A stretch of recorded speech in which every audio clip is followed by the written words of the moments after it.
Buonasera a tutti, benvenuti a questo webinar che di regola sarebbe il terzo, però ne abbiamo fatto altri due incontri, il primo di presentazione del progetto, poi c'è stata una dissemination, un incontro per la dissemination dei risultati raggiunti e quindi questo è il terzo incontro, il terzo webinar che ha come titolo del nostro incontro la microplastica negli ambienti urbani. E intanto saluto tutti quanti, saluto tutti i vari partner del progetto, nelle persone di Valerij Dermol, Nada Transircia, per il Centro Studi Informatica Giuridica del quale faccio parte, il mio collega Ale Strank, Anja Bubik, Alenka Dermol della Dermol Digital Business Solution, e sono i partner del progetto internazionale. Saluto e ringrazio il Liceo Battaglini di Taranto, che è il nostro partner, e saluto tutti i professori del Liceo Battaglini che ci hanno raggiunto, ringraziando loro e gli studenti per aver preso parte a questo incontro e per i prossimi che ci vedranno protagonisti a breve, nel giro di un mese e mezzo. Il progetto è un progetto interessantissimo che si basa sulle microplastiche, che naturalmente sono una cosa, finché uno non la affronta, è assolutamente poco conosciuta. Questo progetto ci permette di focalizzare questa tematica, che poi in una città di mare, ad esempio nel caso di Taranto, è assolutamente importante, visto che uno dei tanti aspetti è proprio l'inquinamento delle microplastiche nel mare. Il progetto è un progetto della durata di 18 mesi, finirà nel 2023, è un Key Action 2. E le finalità quali sono? Sono quelle di raggiungere intanto una maggiore consapevolezza sulla tematica delle microplastiche, poi del materiale didattico che possa essere utilizzato nelle scuole per motivi di ricerca, e poi aprire delle finestre, delle possibilità di riflessioni sulla tematica delle microplastiche e, come avevamo detto all'inizio, capire cosa sono, come si propagano, quali sono i rischi che queste microplastiche comportano sia per il nostro ambiente in prima parte, poi anche per noi, e poi quali sono i modi per poter prevenire le future contaminazioni che possono derivare dalle microplastiche. Nei precedenti incontri avevamo analizzato, a parte il primo webinar che era del febbraio del 2022 di quest'anno, a marzo avevamo visto From Microplastica to Microplastica, e poi avevamo affrontato invece la tematica delle microplastiche nelle nostre abitazioni. Oggi invece parleremo della microplastica negli ambienti urbani.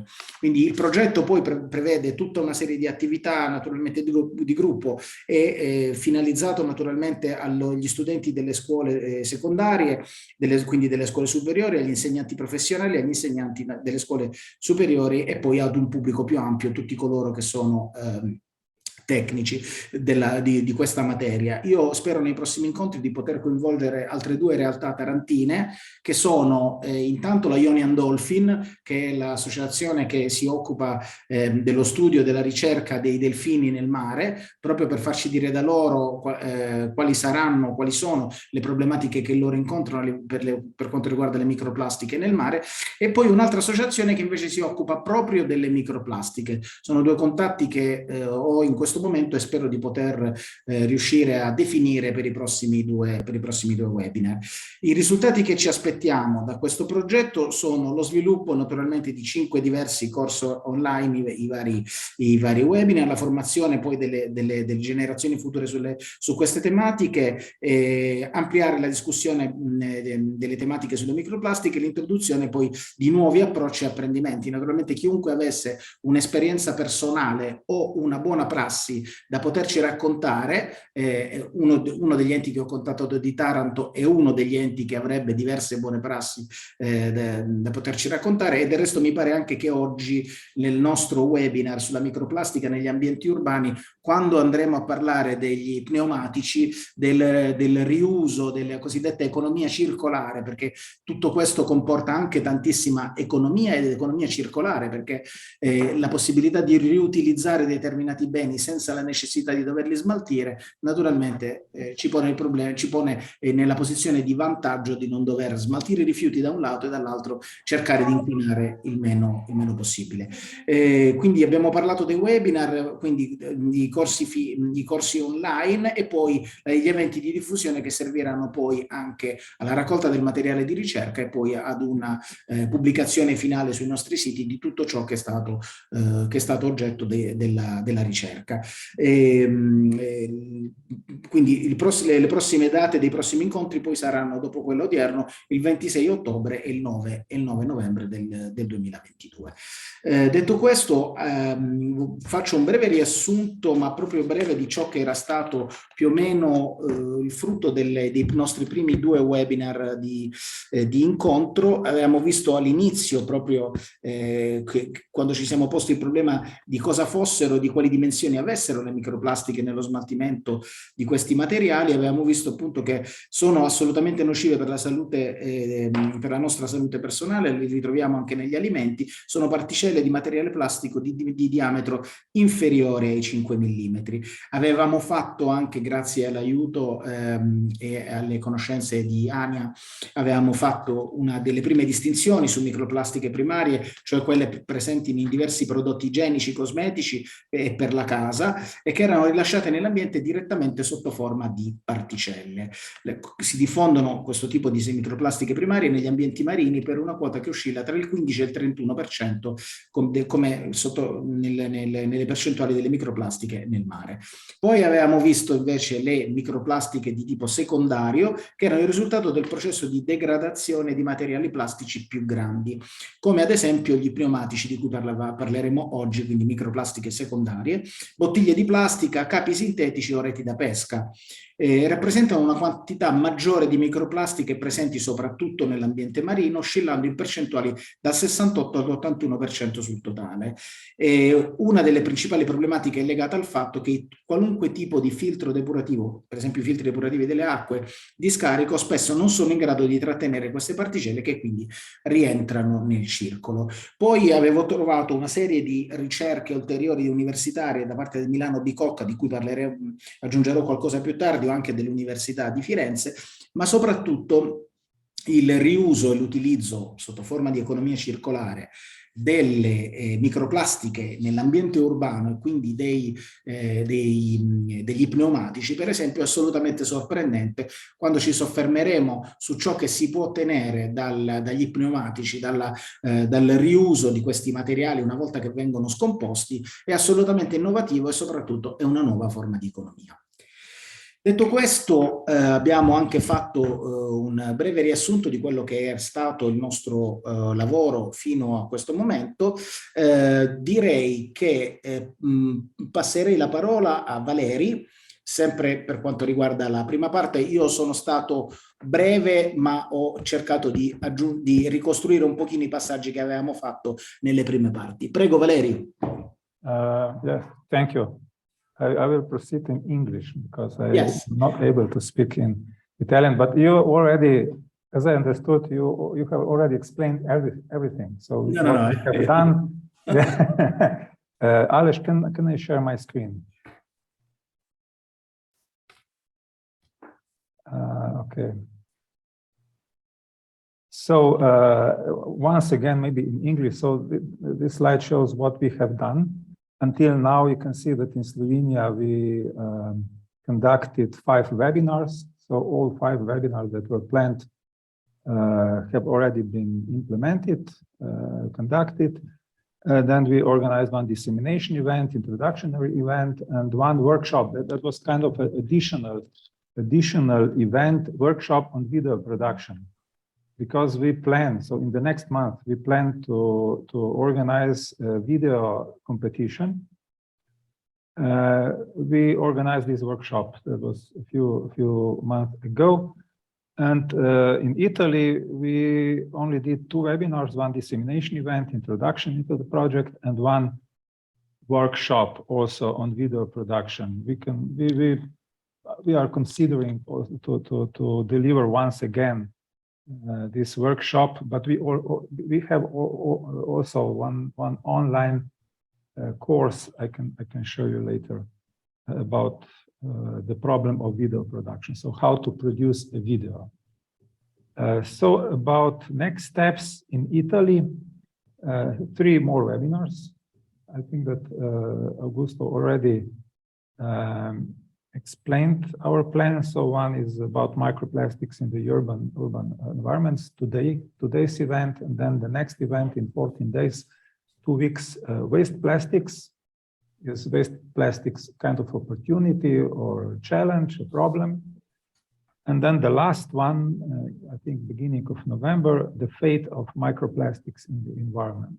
We will kind of, this will be kind of a wrap up of all the webinars.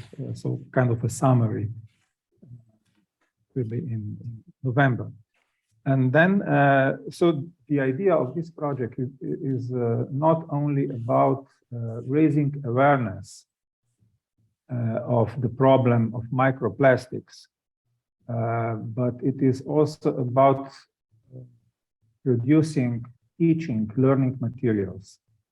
I think that Augusto already mentioned this.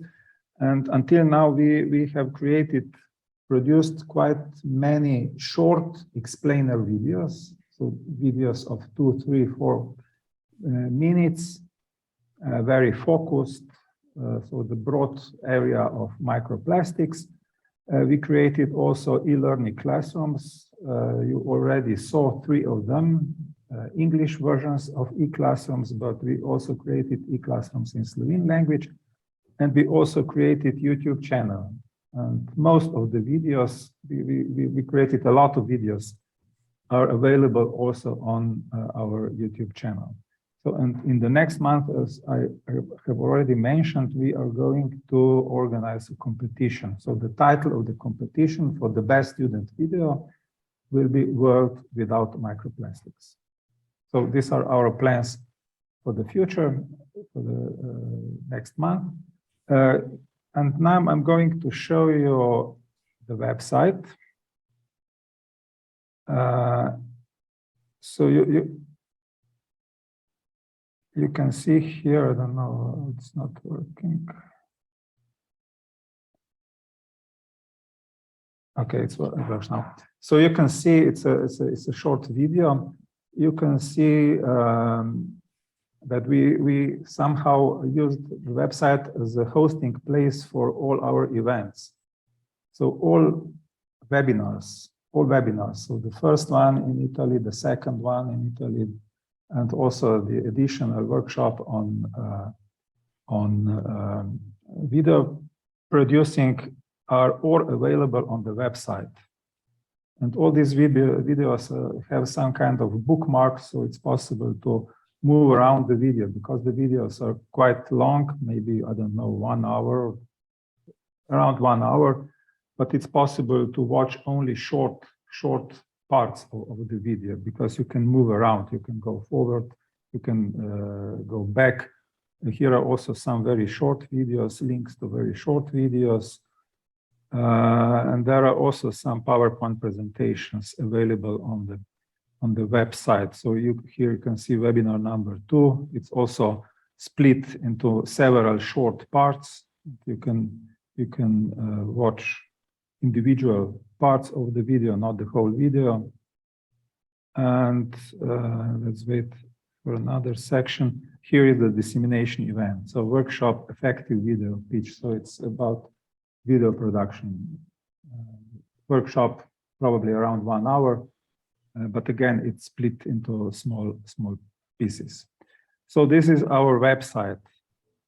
You can see the address, the hyperlink, microplastic.today. So I would like to show you also our YouTube channel. So here is the YouTube channel. It consists of several playlists. Some of them are in Slovene language, some of them are in English language. So here are short videos recorded during the webinars. So the first webinar, second webinar, third webinar, and also some videos that were produced separate. So we used some, let's say, some materials from the webinars, but the videos are produced separately. So all the videos are available on YouTube channel, and also the videos produced within the competition. So in the next months will be available on our YouTube channel. So invited to visit the YouTube channel. Here you have the link. And I would like to show you, this is a Slovenian e-classroom. We have a portal, e-learning portal. There are quite some e-courses available on this portal, and also 5 webinars. So our 5 webinars, or let's say short videos recorded during these webinars. And we also posted some readings here in these e-classrooms and some links to interesting websites, but it's in Slovene language. But okay, you got one of the video, and here is the English e-classroom. You can see the hyperlink elearningproject.eu. And within this e-platform, there are a lot of courses, but at the moment there are also 3 courses on microplastics. So with a lot of videos and some other materials, but all in English language. And I think that all the videos are subtitled also, so it's possible to choose Italian subtitles. So, and we are going to add some materials from today's webinar and in next this video, webinar. we will focus on the urban environment. Here you see one of the videos. Cities can be considered one of the... Okay, so I think this is it about our materials. And I think, Augusto, this is all from my side. Thank you, Valerij. Thank you. I would like to thank you, Valerij and Alenka, for the great technological job, for the meaning, the contents, and for the technological part, which is absolutely impressive, because all the materials of research are very easy to find in the site. It's very, and also the YouTube channel is a very technological good idea for the spreading and dissemination of our work. In fact, Augusto, can I add that this site, website is very rich in information. We can deal with our students for some topics around on these microplastics. I would like to remember that, to recall that a student of mine last year participated in this webinar, shared her very great work on microplastics. Okay, and I would like to greet this experience for her participation, because it was a very great opportunity for them, for us, okay, to be involved in the website too. Battaglini School nel website, nel sito web. Okay, thanks. Thank you, Maria Grazia. I want to remind that the students of this year are different from last year. Yes, obviously, because sì, sicuramente sono diversi, perché l'anno scorso quinto anno, il target degli studenti del quinto anno, che è the last year of our school, and sì, qui presenti ci sono 3 o 4 classi, la quinta F, la quinta D, la quinta L, la quinta C e anche qualche studente della quinta H. Infatti il numero è alto, e poi ci sono i loro docenti. Abbiamo salutato Cosimo Sacco, Marilena Lincesso, Danila Pulpito e poi io.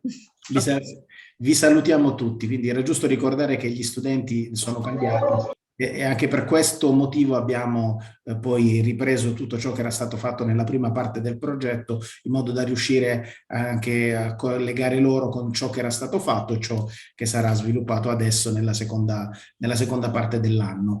Valerij, after you will talk about the final competition, the video competition of this. This is the last part of this project. We will talk later about this.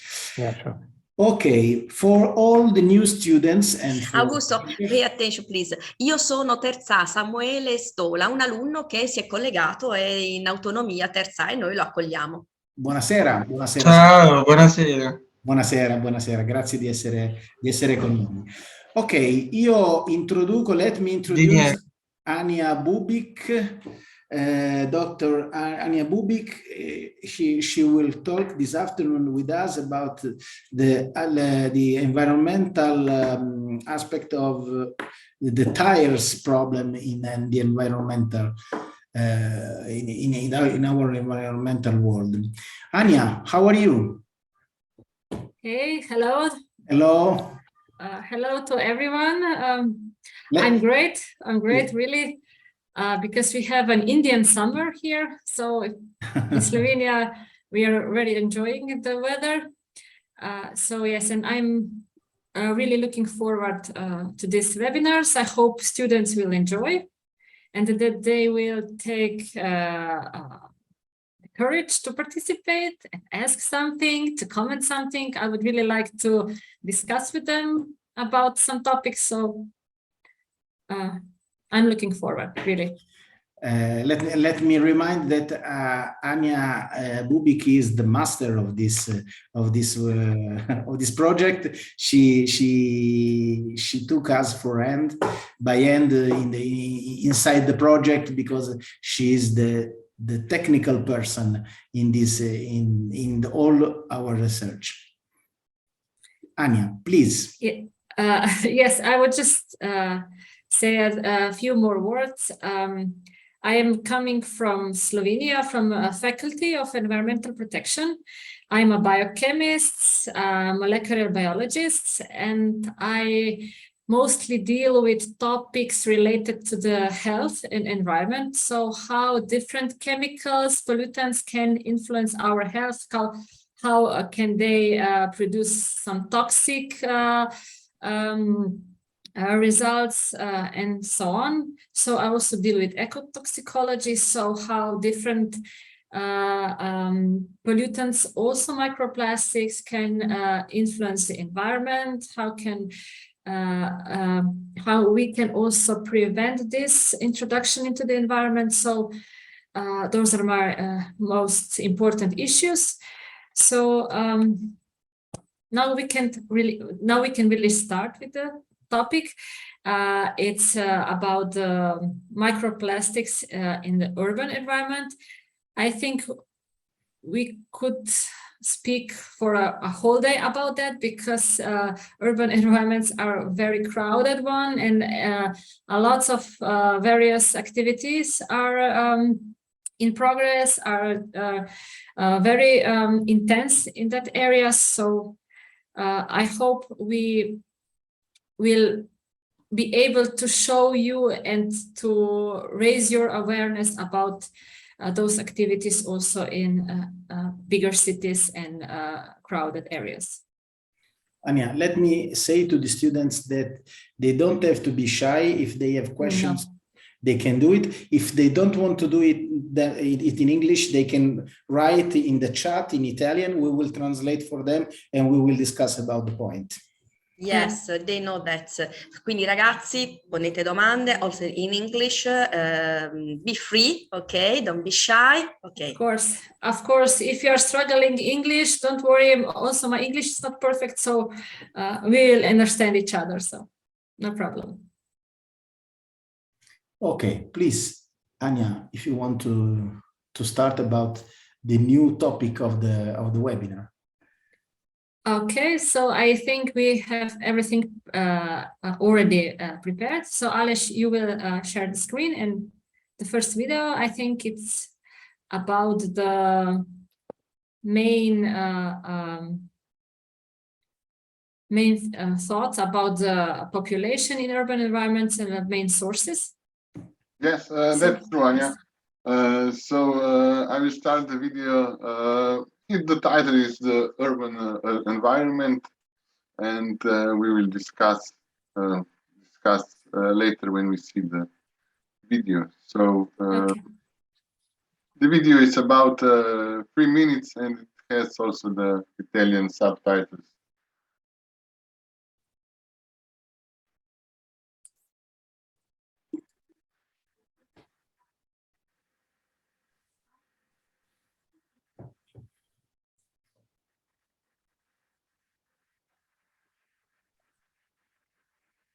Sorry, there is no sound.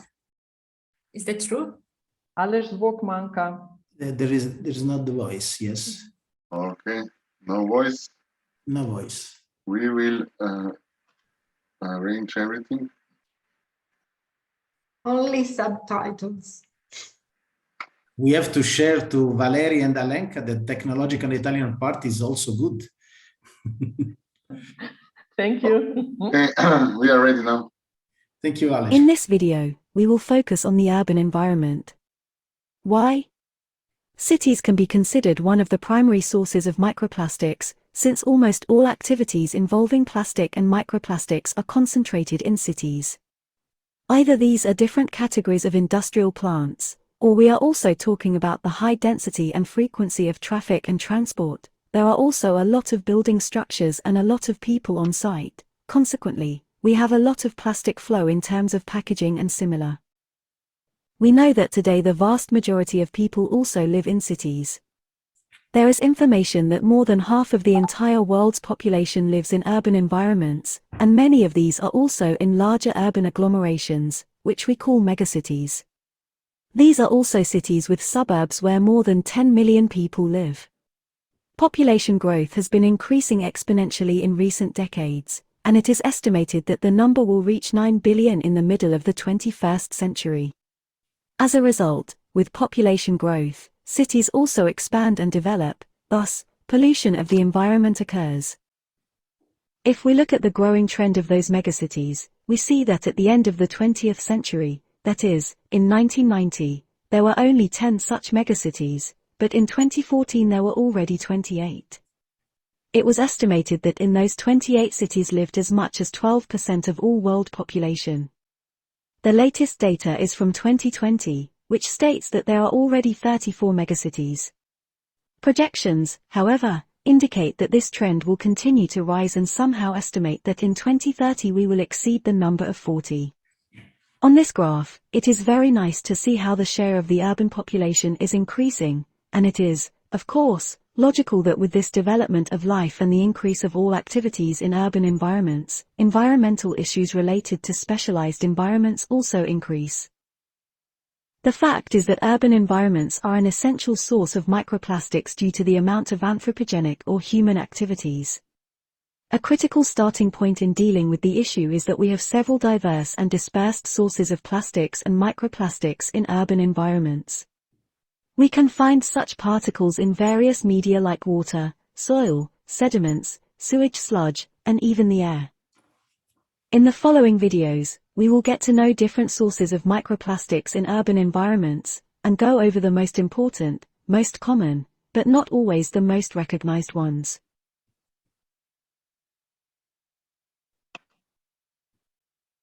In this video, we are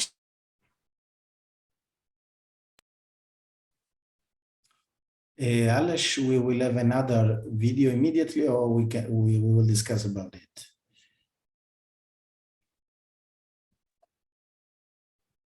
Se sono qualche domande, sono tutti invitati a chiedere qualcosa, se no possiamo andare avanti.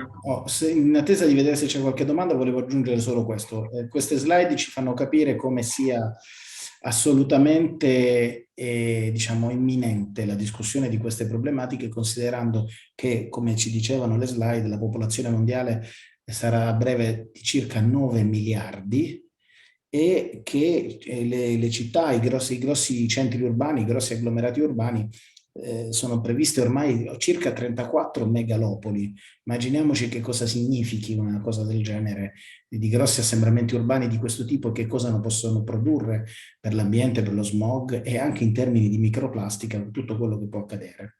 Questo è proprio perché il pianeta ha preso questa direzione, noi stessi ne vediamo i risultati quotidianamente. Basterebbe pensare all'incremento delle temperature che noi abbiamo causato proprio dall'inquinamento e dall'aumento della popolazione. Non so se ci sono domande o possiamo partire con l'altro video. Possiamo forse andare, Alex? Forse sì, ragazzi. Tutto chiaro. Mi sembra che nessuno voglia intervenire, no. Okay, il prossimo video è about the main source of microplastic in the environment. Potete fare anche le domande in chat se volete, Sì. durante il video, no?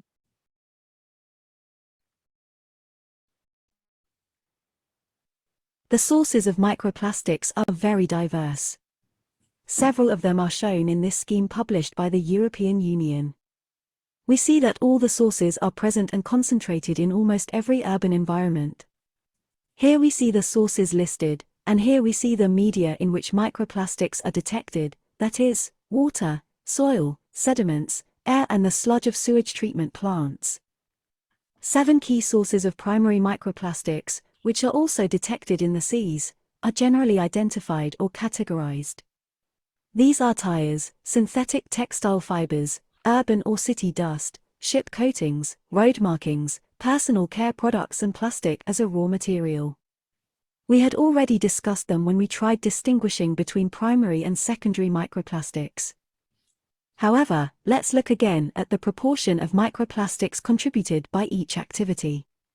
We can be surprised in a way because we see that according to the estimates and suggested models, which they designed, more than 30%, that is, even 35% of microplastics in aquatic ecosystems are said to be contributed by synthetic textile fibers. Tires contribute about 28%, that is, microplastics that come from traffic, 24% from urban dust, while the rest contribute less than 10%. We mentioned in our previous videos that personal care products and cosmetics contribute approximately 2%. How do these particles pass into aquatic ecosystems and the seas? How does the concentration of these particles even occur? It is known that around 80% of all waste enters the sea from land. On land, rivers are the most critical source of microplastics. These particles also come from larger urban environments. The large rivers bring in sewage and waste from more extensive hinterlands. For example, let's look at the Rhine River in Germany, which is more than 1,000 kilometers long and flows through several European countries. Around 190 million plastic particles flow into the North Sea with the Rhine daily. So rivers are one of the most important sources, and indirectly also urban environments. Even waste disposal sites are among the sources of the land that contribute to the pollution, predominantly unorganized and poorly secured landfills, also wild landfills. Besides, meteorological conditions also play a large part here. For example, the wind can blow these plastic particles into the rivers, then municipal wastewater, inputs from roads, and washing off the streets. Finally, controlled disposal along the sea coast and tourism, especially mass tourism, also represent significant sources. But from the sea point of view, on one side, we have fishing vessels that can burden the marine ecosystem. These can be fishing nets, ropes, various buckets, boxes, plastic crates, and so on. Then, on the other hand, we also have cargo ships that burden the environment with ship waste and waste related to shipping maintenance, that is, ship coatings, cargo residues, and similar. The greater the density and frequency of those activities, the greater the pressure of waste plastic on the environment.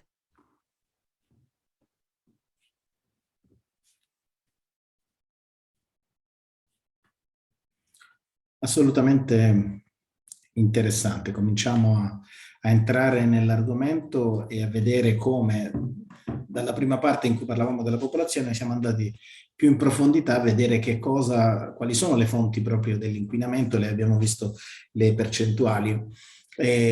Oltre a ciò che è determinato dal traffico e quindi in generale dal problema del traffico, come anche quindi degli pneumatici e di tutto il resto, un'altra voce importante sono le polveri generate, no? In generale il city dust. Altra fonte molto importante, che magari alcune fonti che noi riteniamo possano produrre maggiore inquinamento, in realtà poi possono produrne di meno, senza considerare e senza sottovalutare l'effetto dei venti che naturalmente spingono e trasportano tutte queste polveri nell'ambiente, e poi naturalmente anche Le reti da pesca sono un altro problema molto importante, perché anche quelle poi creano inquinamento e sono difficili poi da smaltire da un punto di vista ambientale. Ci sono domande su ciò che abbiamo visto fino adesso? Alenka ci ha scritto in chat che sarà tutto caricato successivamente, sia le slide, tutto ciò che ci è stato mostrato e l'elencazione naturalmente delle fonti primarie di inquinamento. Grazie alla professoressa Lidia che ci ha scritto. Chiedo scusa Augusto, posso fare un attimo un intervento perché ho chiesto alla professoressa Ciciriello, docente di lingua inglese, se Samuele Stola appartiene alla terza A, non è un nostro alunno. Samuele, quale classe appartieni? Sono a terza A. Terza A? Ma Sì, del liceo liceo scientifico? Ferraris. No, liceo Ferraris. Ah, non È uscita... Battagli. Okay. No, è uscita sul circolare e ha detto di partecipare la professoressa. Perfetto. Al Ferraris, Augusto? Io non ho dato una comunicazione diretta al Ferraris, però... E infatti non ti dispiacere Samuele... È uscita la circolare su ARG, la Safaretti ci ha detto di partecipare, pure il preside. E quindi evidentemente c'è stata questa diffusione della tematica e lui si è collegato da un'altra scuola per seguire, visto che gli è stato consigliato di partecipare. Va bene, va benissimo. Augusto, non ne sono a corrente comunque, comprendi bene che noi siamo alunni, cioè siamo scuola Battaglini, sono collegati gli alunni delle classi che ti ho detto con i loro docenti istituto di PCTO e mi sono poi incuriosita della presenza di Samuele Stola, ho chiesto conferma alla docente, ripeto, Ciciriello, non ero a conoscenza del fatto che questa apertura al Ferrari. Per noi va benissimo Samuele, giusto Augusto? Va bene? Sì, assolutamente, teniamo presente magari poi appurerai ora sì, assolutamente. come mai sia, ecco questo, va bene. Nei webinar iniziali avevamo anche degli studenti che si erano collegati dal Vico, dall'istituto Vico di La Terza. Sì, ricordo. Naturalmente nella diffusione delle tematiche che riguardano il progetto, anche altre scuole naturalmente quando si diffonde la notizia partecipano e questo non può che farci piacere. Assolutamente, quindi va bene Samuele, grazie della tua presenza. Grazie Samuele, grazie della tua presenza. Assolutamente. No, di nulla, a me piace, mi sta piacendo. Samuele, sei invitato davvero anche a seguire perché la conoscenza non ha i limiti. Non ha limiti, non ha frontiere, non ha scuole, quindi assolutamente, poi la nostra è una scuola assolutamente inclusiva e aperta e disponibile, quindi mi sono soltanto un attimo documentata sull'appartenenza della classe dell'alunno, quindi va bene, per noi va benissimo, grazie. Siamo felici di averti con noi Samuele. Ales, allora partiamo con il terzo video. Sì, va bene, il terzo video parlerà di synthetic textile fibres, lo mando subito. Siamo tutti negli abiti sintetici, più o meno, no? Neanche non sappiamo, probabilmente. Now let's first look at synthetic textile fibers representing the most critical part of the scheme presenting the sources of microplastics. We recognize synthetic textile fibers such as polyester, nylon, polyamide, acrylic, and elastane. These synthetic fibers represent between 60 and 70% of microplastic particles and 72% of materials used for clothing. Why? Because synthetic textile fibers are very cheap and versatile. This means that if we need clothes for free time activity, they allow us breathability and stretchability. On the other hand, winter clothes bring us warmth and strength, as well as high wear resistance. They are also popular because of their pleasant feel or touch. More than 60 million tons of synthetic textiles were produced in 2016, and the production of those synthetic textiles is still increasing. It is estimated that the production growth rate is around 6%, which means that the figure may be somewhere around 70 million tons per year. It is crucial to realize that 70 million tons of synthetic textile fibers also coincide with the use of washing machines. A study was conducted where it was estimated that there are approximately 840 million washing machines in use globally, which annually use around 20 cubic kilometers of water, and 100 terawatt-hours of energy. So not only the issue of microfibers but corresponding environmental burdens arise from the maintenance of this textile material. Washing is what often causes the release of microfibers from fabrics. Why? In the washing machine, this results from specific mechanical and chemical loads to which the fabrics are exposed, and then the fibres are flushed through the wastewater into the sea. It has also been reported that up to 1,900 fibres can be released in a single wash in an average machine. Of course, it depends on the material used, the composition of the textile, the washing conditions and the technological structure of the machine itself.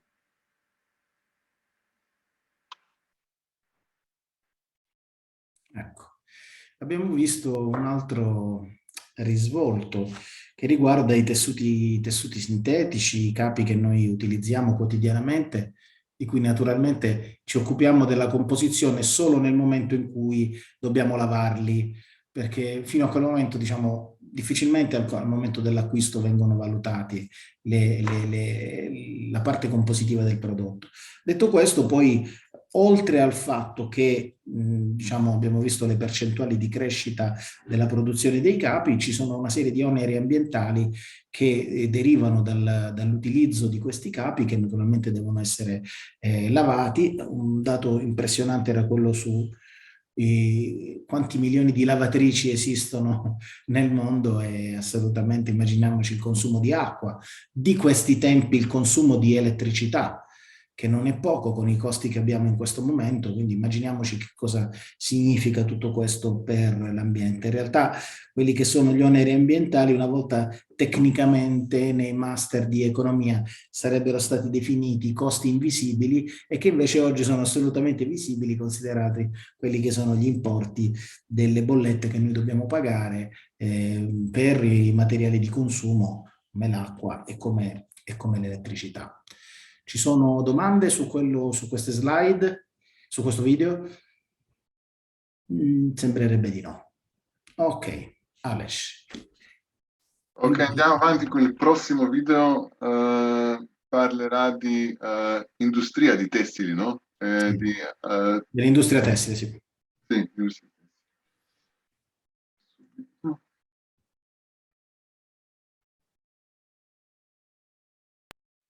According to researchers, the textile industry represents, after the aviation industry, the second largest industrial polluter on a global scale. Why? It is estimated that the textile industry contributes to or produces up to 10% of global carbon dioxide emissions. It is also one of the significant consumers of water, responsible for somewhere up to 20% of global industrial water pollution due to the processing of textiles, such as dyeing. It also produces large amounts of textile waste.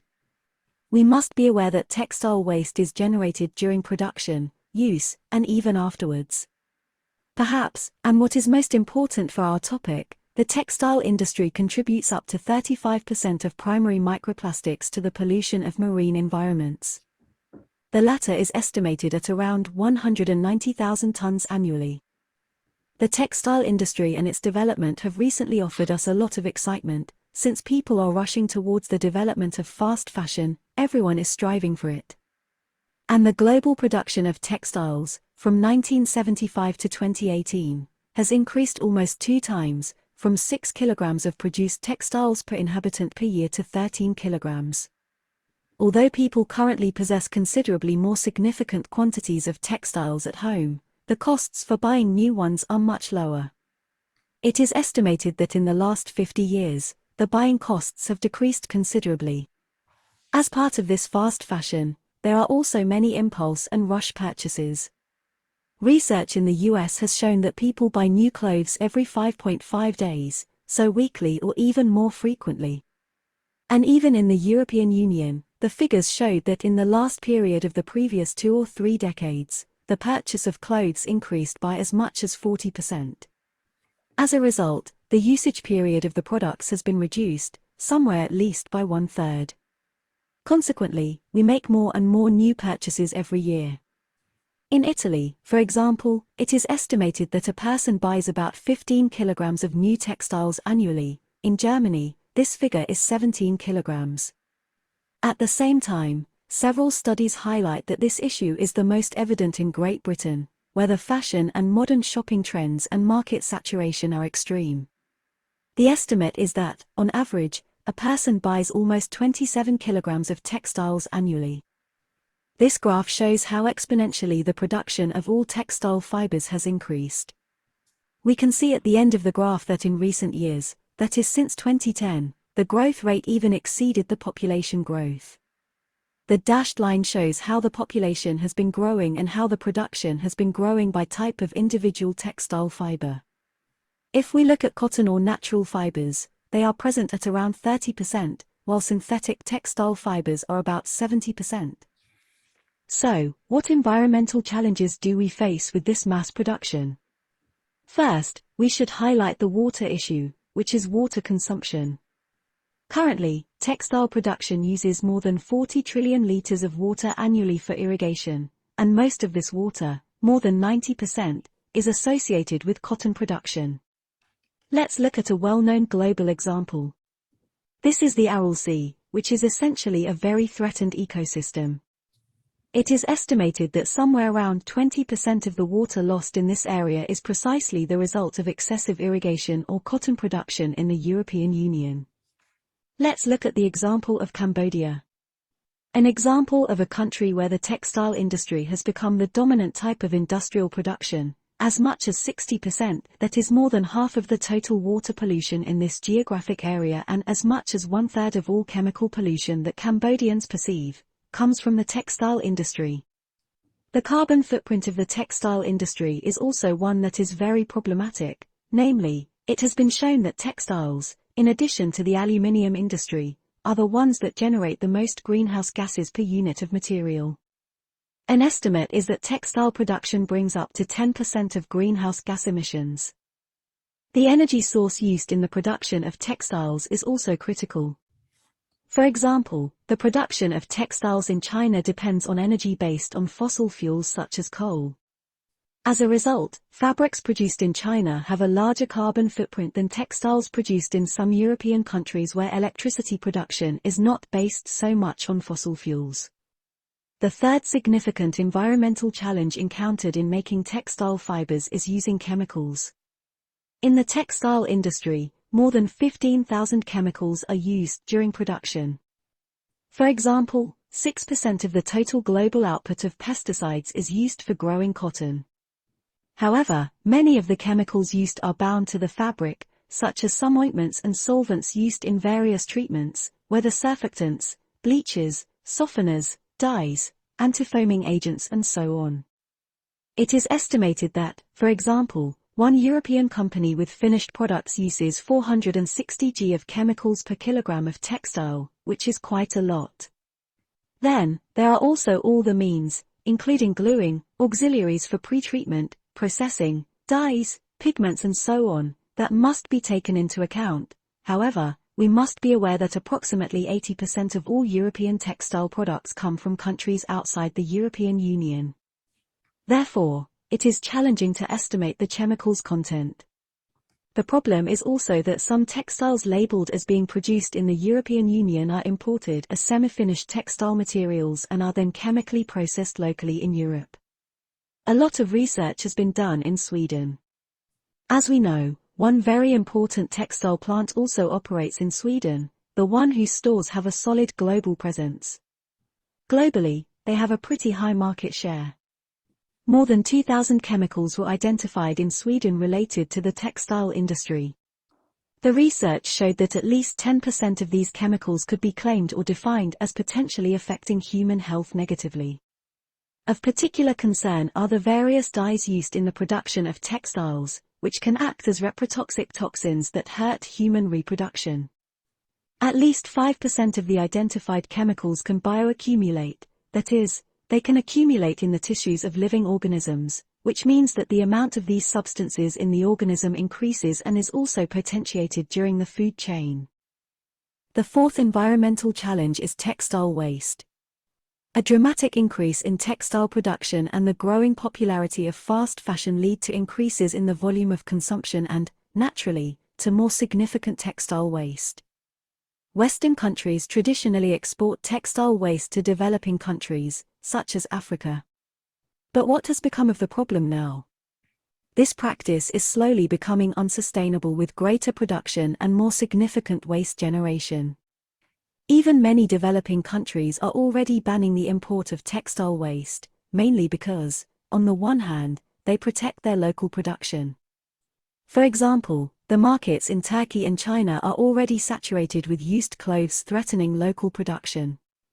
On the other hand, the last environmental challenge we face is worn and tear from washing, maintenance, drying, wearing, and so on. Especially the last three environmental challenges are strongly linked to the creation of microplastics. As a point of interest, another summary of the environmental burdens of cultivation or the production of individual textile fibers is added here. We can see that both synthetic and natural textile fibers are present and in what quantities of their output. We're talking in millions of tons, of course. How much energy is used for these purposes, how much water, and what is the estimated value and contribution to greenhouse gas emissions? When we discuss synthetic textile fibers as waste, we discuss secondary microplastics. When a piece of clothing becomes waste, these larger macroplastic elements can also break down into the environment during fragmentation and degradation under the influence of UV radiation. So we have a lot of such plastic fragmenting into microplastics, but as mentioned earlier, this waste is also created before, during, and after use. Suppose we look at the generation of waste before its use. It is estimated that around 15% of the fabric used in production is thrown away. For example, for jeans, this share is 10%, for underwear or other types of clothing, up to 25%, but on average, 15%. However, let's look at the waste generated after use, which may concern us as consumers the most. Statistically speaking, the average family in the West throws away an average of 30 kilograms of clothes every year, of which only 15% is recycled in the sense that they are given away or handed over to second-hand shops, which are increasingly on the rise. Otherwise, the clothes go directly to landfills or incineration. As already mentioned, Sweden has a fascinating example of the most famous textile manufacturer, which burns their waste clothes in a power plant instead of coal. This is an example of good practice in reducing fossil fuel consumption. Although the company strives for fast fashion, it still contributes something positive to the environment. It is evident that the textile industry also increasingly contributes to so-called greenwashing, that is, it tries to encourage some activities among consumers that contribute to reducing the generation of textile waste. But if we look at the numbers, synthetic textiles such as nylon are not biodegradable and can take up to 200 years to decompose in the environment. So, these numbers are enormous, and microplastics are also formed when the material breaks down. Despite these high waste figures, the rate of textile recycling after use is somehow not increasing. We still recycle only around 15% of used textiles, which means that, for example, some clothes are recycled into wiping cloths, others into mattress fillings, and some into insulating material. One of the famous examples is the African country of Ghana, or its capital city of Accra, which is known not to provide general waste collection services. It does not have a solid waste disposal site of its own, and neither for chemical or hazardous waste. It is therefore facing quite a significant environmental problem, namely on the coast, on the banks of the lagoons of the capital city. There is almost a cliff in the river near the coast, up to 20 meters high, which is a landfill. 60% of this landfill is unwanted, waste clothing.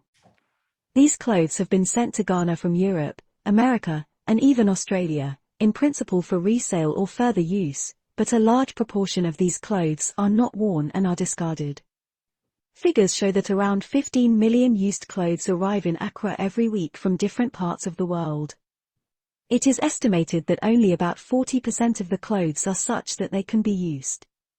Here you can see photos of the famous second-hand markets, where they then sell the used clothes, but in numbers, there are unused ones, more and more low-quality waste clothes. Here we see that the problem of the accumulation of waste clothes is extreme. Some studies examine how plastic or microplastics already appear in distant and remote lagoons. This problem will grow more and more over the years unless appropriate measures are not taken. However, this cliff formed is also called the textile mountain and is now very recognizable. In comparison, only 1% is recycled in a closed loop, meaning they are recycled into a product of the same or similar quality. It should be emphasized that these practices differ between countries. Germany is said to be very successful in this aspect, where as much as 75% of waste textiles are included through various recycling processes. On the other hand, in Italy, this percentage is only around 11%. Very often, when it comes to the issue of textile waste, we also encounter the political, economic and social status of the country, meaning that they do not have proper handling and management of waste, neither of hazardous waste and chemicals. In this video. Okay, I think we have a very, very big quantity of information in this video. That's astonishing to think that a lot of parts of our life is affected by microplastics, even if we don't know their presence. Direi che ci sono una serie di richiami veramente importanti e anche interessanti. Intanto farei un richiamo. Una domanda anche, Augusto. Sì, ho visto. Prima della domanda volevo richiamare alcune cose. Sì, abbiamo parlato della problematica del fast fashion. Questo fast fashion altro non è che una McDonaldizzazione della vita dei prodotti tessili che noi utilizziamo. Il fast fashion è questo. Come il McDonald's si usa, si getta, si butta e va via. Questo è uno degli effetti del capitalismo in generale, della globalizzazione, se vogliamo.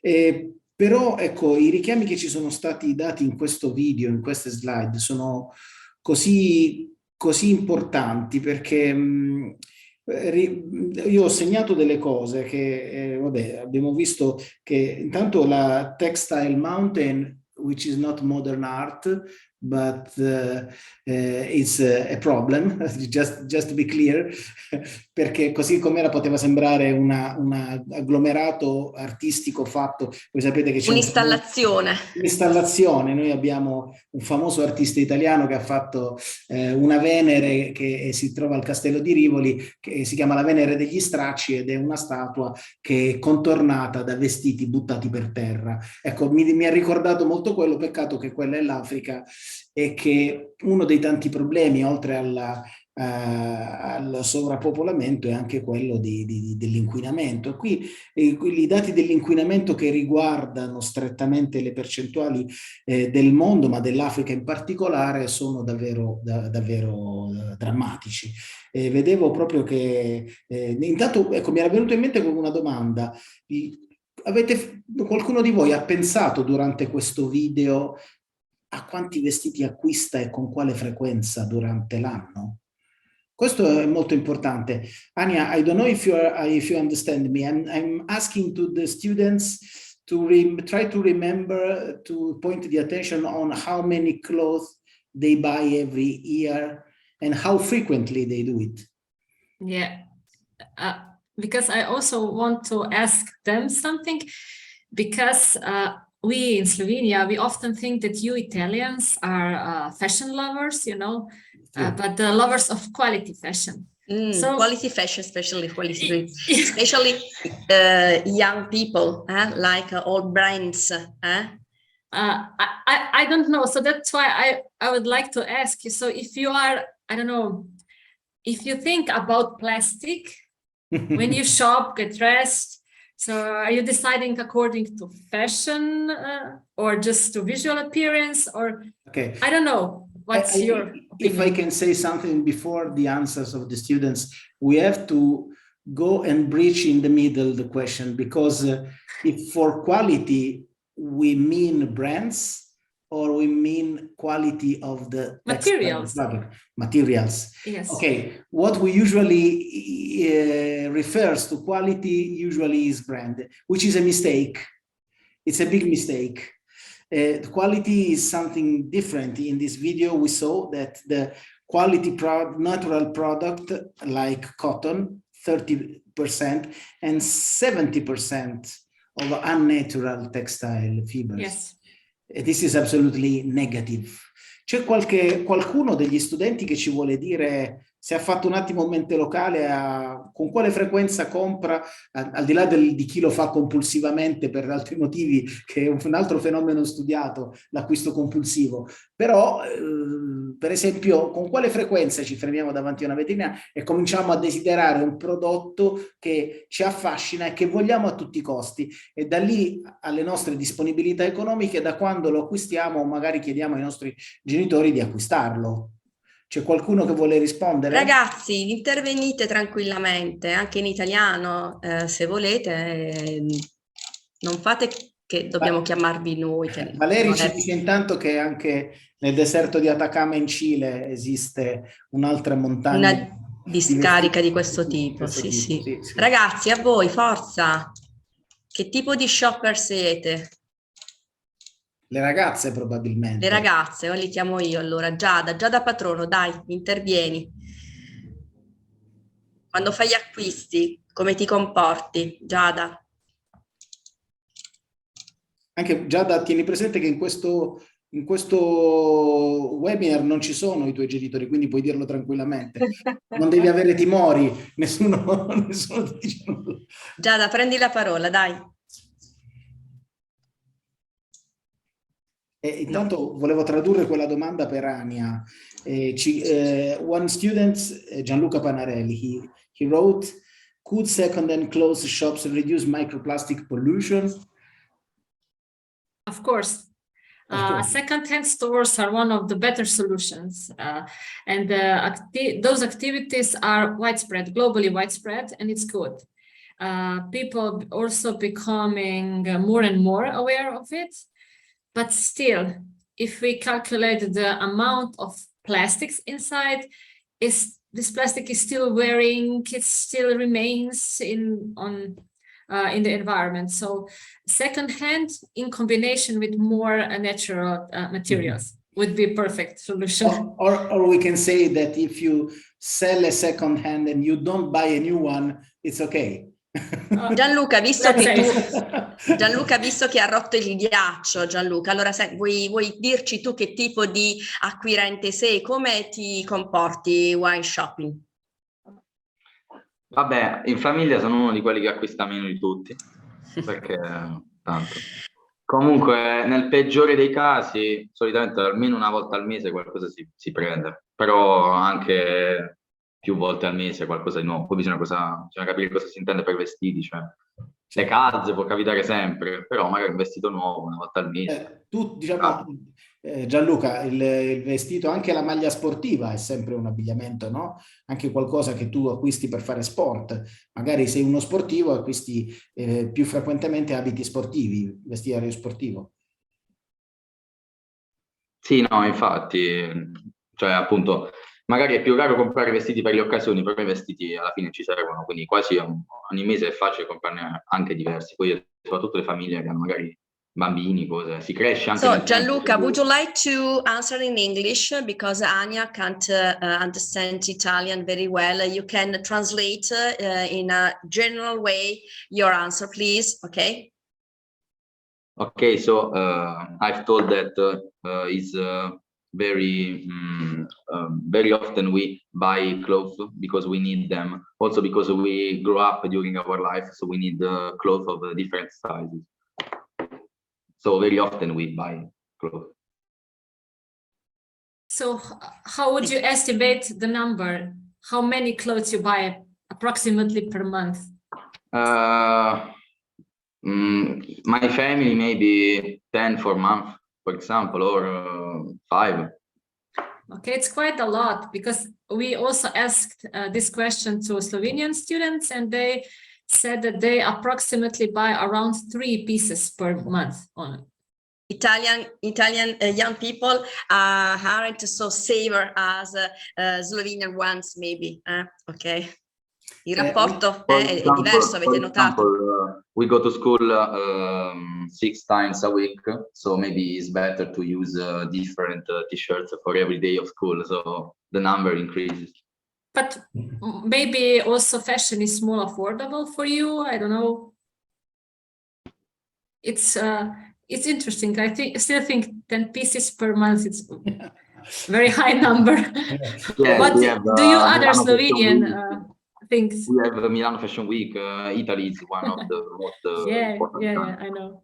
Don't leave Gianluca e Lan, guys, non lasciate da sola a parlare Gianluca, che sicuramente è così dynamic sempre, ragazzo davvero splendido. Contribuite anche voi con i vostri interventi. I would like to say something that comparing time to time, when we were young, let's say this way, our parents, they always say, when we buy something with a dress, a sport dress, sport clothes, that this is not dressing.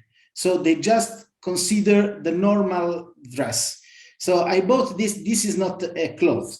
This was our education. So if you want to buy something sport, buy on your own. If you want to buy a serious clothes, we come with you. This was the behavior and the education when we were young. I would like to remember some other situations when our parents said used to buy oversized clothes because they needed to wear them just for a long time. Okay. But I would like, let's say, to add something, no? And I think that this was also Gianluca who pointed out, no, that the second-hand shops, let's say, clothes, it's something that in Italy is not used to do, no? It's true. And I would say that it was maybe 10 days, 2 weeks ago at one of the TV, I don't know, remember either Italian or Slovenian, that in London, now it's increasing the second-hand market. At the beginning, the second-hand market was considered as a charity for those who don't have money to buy the new one. Mm-hmm. But nowadays, this market is increasing because the people are aware that buying so many clothes just to have it for once, 2 times, it's too expensive, and also they are polluting let's say, the environment. So it's becoming very, very popular to have this, let's say, also luxury second-hand shops when you don't really, let's say, buy forever, but you also only rent. So you can rent in the second-hand shop for 1 week, for example. And this is becoming really a trend. Yes, because this is absolutely related to the experienced world, because the cloth is also a fast experience. So also the most the luxury one is an experience that you want to do sometimes, and you don't want to spend this amount of money. So it's a part of your experience just for a period, and then it's you do this experience and you sell the clothes. This is one of the effects of the international crisis, but it's also one of the effects of the living cost, because the luxury, we can see in this period, they don't have any kind of crisis. In these days, I read the newspaper, and this part of the economical world doesn't know what is crisis. If someone wants the Ferrari, he can buy a Ferrari during the war without problems. The Ferrari sold all the cars until 2024. And the same for groups like LVMH, Louis Vuitton. These are groups of luxury products that they are going to sell also in the next years, even if there is a war, without problems. This is one of the effects that I studied during this period, because it's interesting how some materials are not part of the history of the world.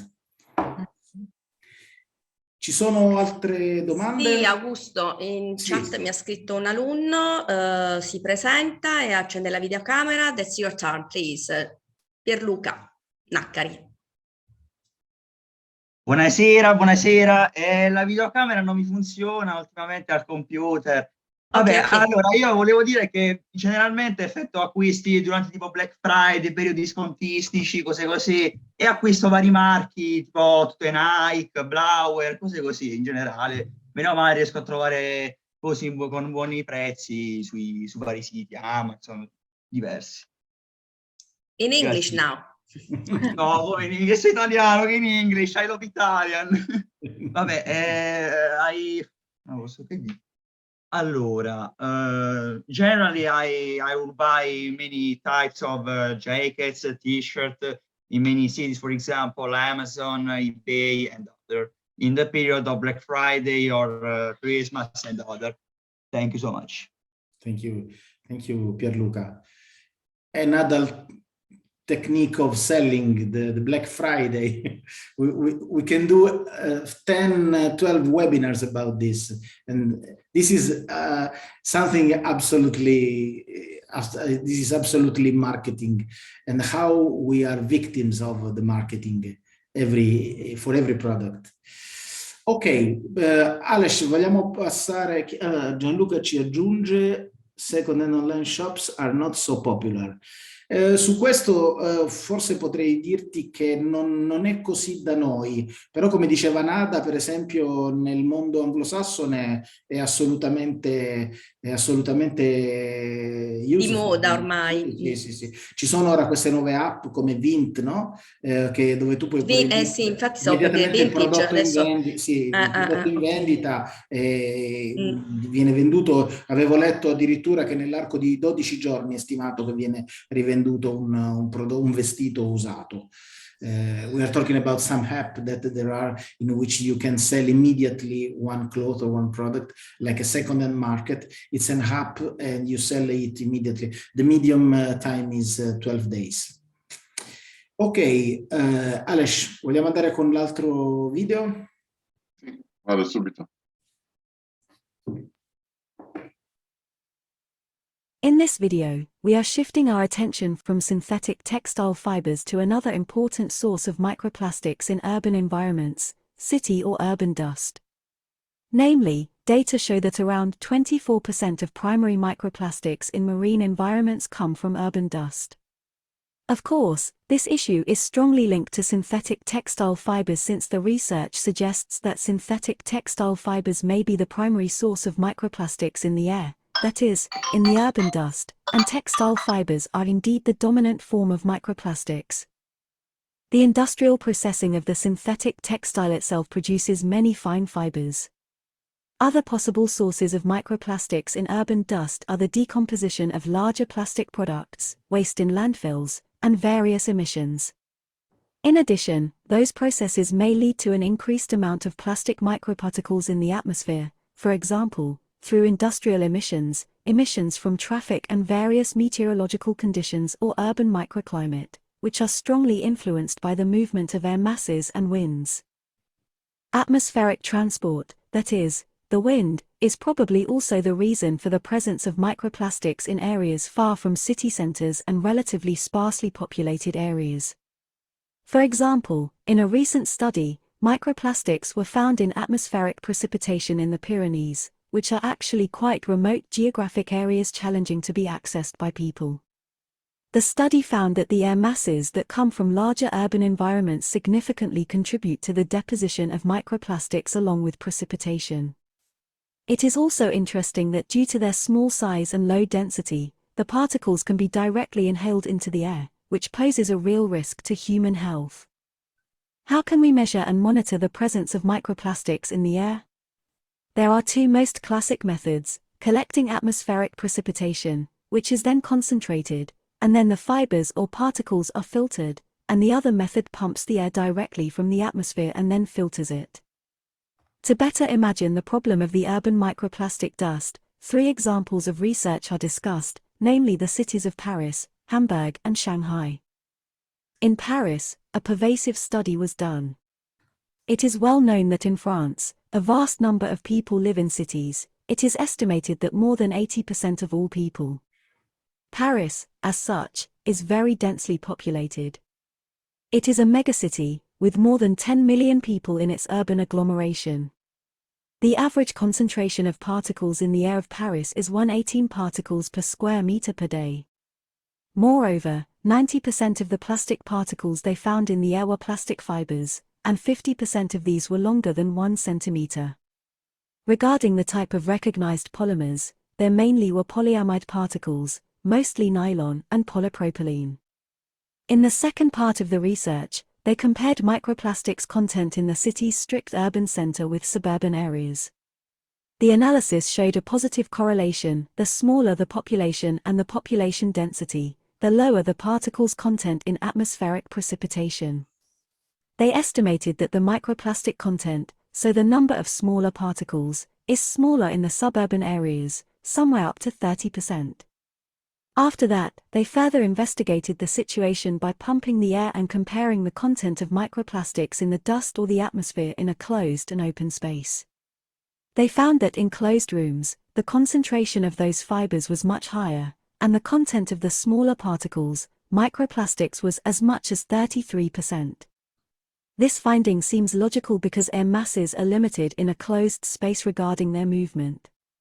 Also, in the various apartments and business premises where these analyses were carried out, many furniture and household chores form these fibers in the atmosphere. But if we look at Hamburg, we see that as a city, it is big, but maybe not so much in terms of population density. Still, the concentration they detected in the atmospheric precipitation was relatively high, 275 particles per square meter per day. So what is very interesting about this research? Most of the particles discovered in urban dust were fragments, decomposition products, and not so many fibers. But if we look at the fibers, it was 50% polyethylene and then various copolymers, including polyethylene terephthalate and polyvinyl acetate. The last example is from Shanghai. China is a heavily populated country with huge cities. Shanghai has more than 20 million inhabitants. Compared to Paris, the concentration of dust particles is higher in Shanghai. The estimation is higher than 50%. Moreover, 54% of these urban particles consist of microplastics in very different dimensions and with a very diverse composition. On the screen, you can see those very different polymers were present in urban environments. In conclusion, we want to emphasize that urban city dust does contain microplastics, which can then be transferred to more distant areas by atmospheric precipitation and wind transport. Ok, interessante anche questo, naturalmente con le differenze, le varie esperienze da quella francese a quella cinese. Io direi abbiamo un ultimo video prima di passare alla tematica degli pneumatici direttamente di cui avevamo parlato all'inizio. Aleš, facciamo partire allora l'ultimo video e poi ci spostiamo sull'altro argomento. L'ultimo video parla proprio di pneumatici, quindi delle gomme. Quindi, allora introduciamo direttamente questo. Sì.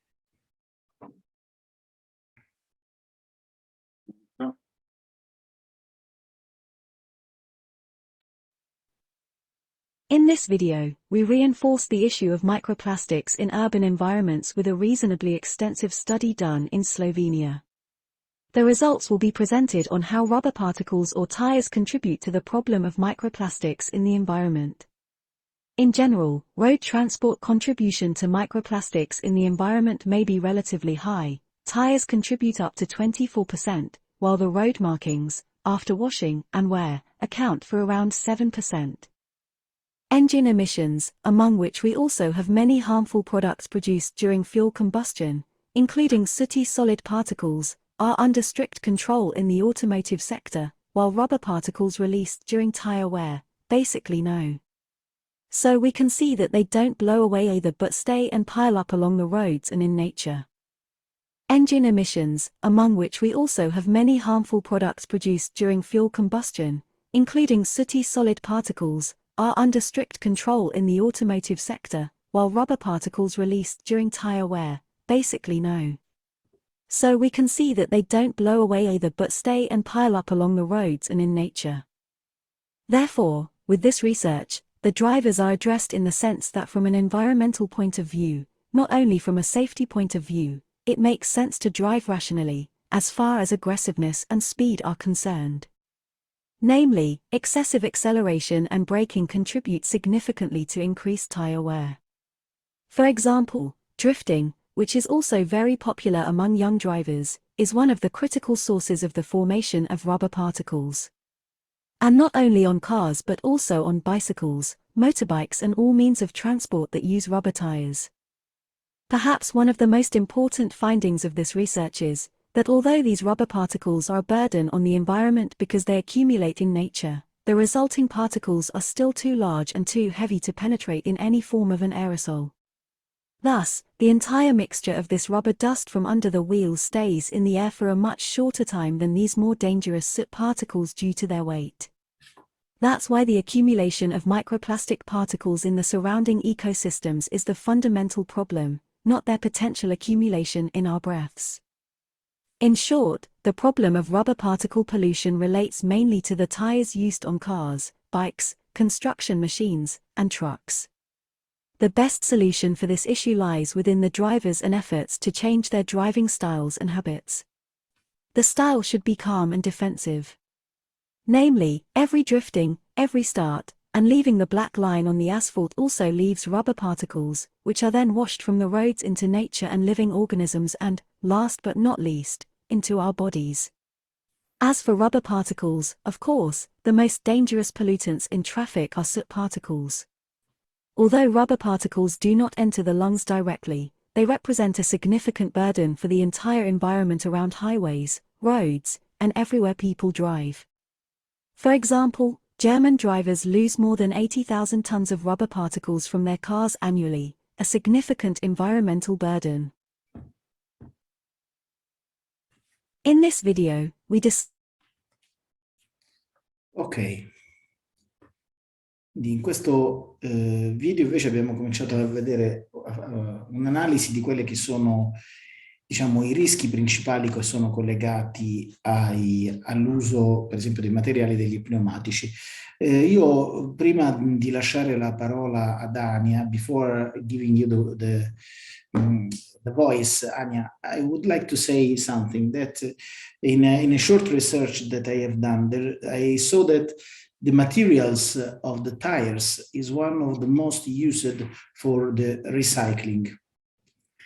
There is a consortium called Ecopneus, in which there are Bridgestone and Michelin and Pirelli. They use these materials to do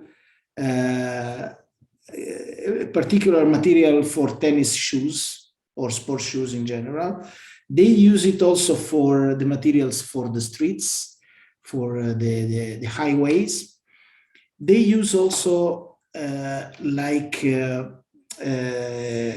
synthetic herbs for sport, una forma di erba sintetica per i campi di calcetto, per esempio, also clothes, and in generale la calce e il cemento possono essere forme di riciclo dei materiali degli pneumatici, naturalmente con un effetto importantissimo su quelle che sono le emissioni inquinanti. This is just an idea of the better use of these materials in the circular economy. Please, Anja. Yes, I agree. This is a really good story. They recycle the whole tires, right? So it's the plastic, the rubber is recycled. But what I wanted to emphasize is that our driving style can be a problem to the environment, and the massive use of transportation can be because those small particles of rubbers are very, they are not seen often, so we are not paying attention on that, and we were driving a scooter or bike on the motorway or different pump tracks or something like that. Those are areas with quite a lot of microplastics components, and those little things, the little particles are then washed by precipitation and goes through the river flow to the oceans. So this is one of the problems that are not so recognizable. So, but about the recycling options, yes, it's a really good story. Yeah. There is a request, ragazzi, c'è una richiesta, Open your webcams. Accendete la webcam because they would like to take a photo. Quindi Michaela l'ha fatto, ok, forza tutti quanti ragazzi. Accendete anche Vittorio, Basile, accendete la webcam ragazzi, prego. Pierpaolo, Felice, Maria, andiamo avanti. Guys, open your webcam, please. Una foto di gruppo prima di chiudere. Hello, it's really nice to meet you guys. Considerate che poi vi rivedrete sui siti del progetto. Sui siti, sì ragazzi, giusto un attimo per una foto di gruppo. You have the feeling that you really have the participants, the young one with you, no? And also the Professor Cosimo. Cosimo, dove sei? Cosimo, accendi la webcam. Where are you, Cosimo? Professor Sacco? Non c'è, vabbè.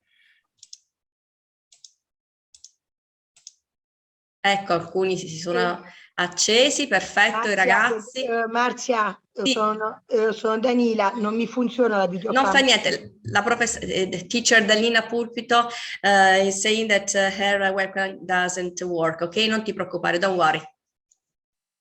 Non le funziona la webcam, ma tutti gli altri sì, li vedo. È sempre molto emozionante vedere come le richieste degli insegnanti vengano assecondate con grande facilità dagli studenti. Eccoli, forza, si stanno accendendo tutti questi puntini, forza ragazzi, ne mancano alcuni. La prima pagina è già fatta. Ok. Dai ragazzi delle classi quinta L, quinta C. Abbiamo detto quinta D, quinta F e poi quinta H. Si stanno accendendo, sì. Eccoli, che belli che sono. They're so nice.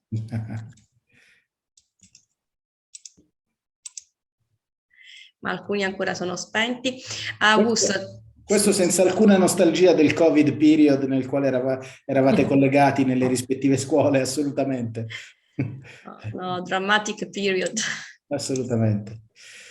Dobbiamo forse dire, perché ho parlato prima anche con Valerij, I spoke before with Valerij, that for the video and for the competition ne parleremo al quarto webinar.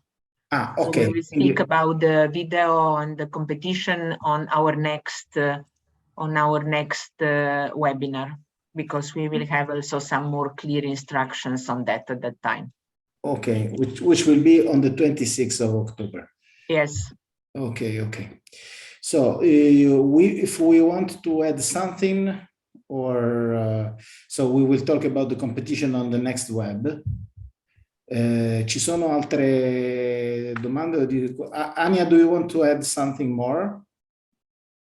Not exactly. I just hope that they got a good take-home message, that they learned something, and that they will think about all this information also in the future. I think it's very important among young population. And Anja, we can say they are always authorized to disseminate the meaning and the contents of our. Of course, yeah. As much as they can, Ok, penso che siamo riusciti a dire tutto. Nada, non so se vuoi aggiungere qualcosa per oggi. Ok, io vi ringrazio tutti quanti, vi saluto. Io vi avrei dovuto abbandonare in ogni caso perché devo scappare all'altra conferenza. Vi ringrazio tutti quanti e vi do appuntamento a tutti quanti, anche a Samuele, se vorrai seguirci il 26 ottobre, sempre dal sito del nostro progetto, potrai collegarti oppure ci invii un'email e noi ti inviamo il link e tu potrai registrarti anche per il prossimo o fare esattamente come hai fatto questa volta. Sì, ci sono, vi manderò le mail. Perfetto, grazie Samuele, grazie a tutti. No, grazie Grazie a voi, ciao. Grazie al liceo Battaglini, ai partner, ai professori. Grazie ai colleghi, Sacco, Pulpito e Lincesso. Lincesso. Benissimo, grazie ancora ragazzi, arrivederci.